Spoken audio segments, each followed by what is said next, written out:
அனைத்து மத மற்றும் கலாச்சார அடையாளங்களையும் மதித்து இந்த நாட்டின் ஒவ்வொரு பிரஜைக்கும் சுதந்திரமாக வாழ வாய்ப்பை உறுதி செய்வதன் மூலம் இலங்கை எந்தவொரு இனவாத வலையிலும் சிக்குவதற்கு இடமளிக்கப்பட மாட்டாது என ஜனாதிபதி அனுரகுமார திசாநாயக்க வலியுறுத்தியுள்ளார். அதற்காக அரசாங்கம் முன்னெடுக்கும் வேலை திட்டத்திற்கு அனைவரும் ஆதரவளிக்குமாறும் அவர் அழைப்பு விடுத்துள்ளார். எதிர்க்கட்சியை பிரதித்துவப்படுத்தும் தமிழ் மற்றும் முஸ்லிம் கட்சிகளின் தலைவர்கள் பிரதிநிதிகளுடன் நேற்றைய தினம் ஜனாதிபதி அலுவலகத்தில் நடைபெற்ற சந்திப்பின் போதே ஜனாதிபதி இந்த கருத்துக்களை தெரிவித்துள்ளார்.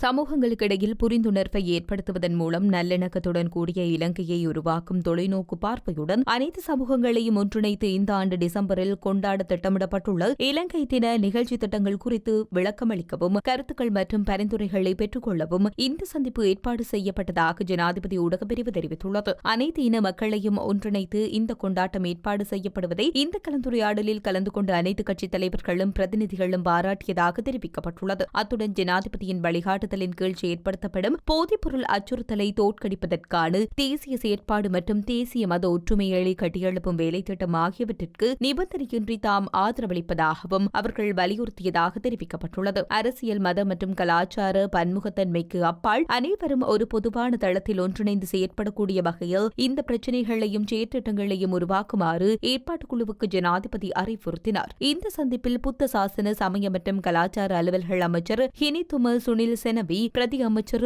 முனீர் முளப்பர், செயலாளர் பிரான்சிஸ் சேனாதிர ஆகியோருடன் தமிழ் முற்போக்கு கூட்டணியை பிரதித்துவப்படுத்தி மனோ கணேசன் மற்றும் பழனி திகாம்பரம், அகில இலங்கை மக்கள் காங்கிரசின் ரிசாத் பதியுதீன், இலங்கை முஸ்லிம் காங்கிரசின் MLAM ஹிஸ்புல்லா, இலங்கை தொழிலாளர் கட்சி காதர் மஸ்தான், ஜனநாயக தமிழ் தேசிய கூட்டணி சார்பில் செல்வம் அடைக்கலநாதன், இலங்கை தமிழரசு கட்சி சார்பில் இளைய தம்பி ஸ்ரீநாத், கவிந்தரன் கோடீஸ்வரன், டி ரவிஹரன் மற்றும் சுயாதீன குழுவின் ராமநாதன் அர்ச்சுனா உள்ளிட்ட நாடாளுமன்ற உறுப்பினர்கள் கலந்து கொண்டனர்.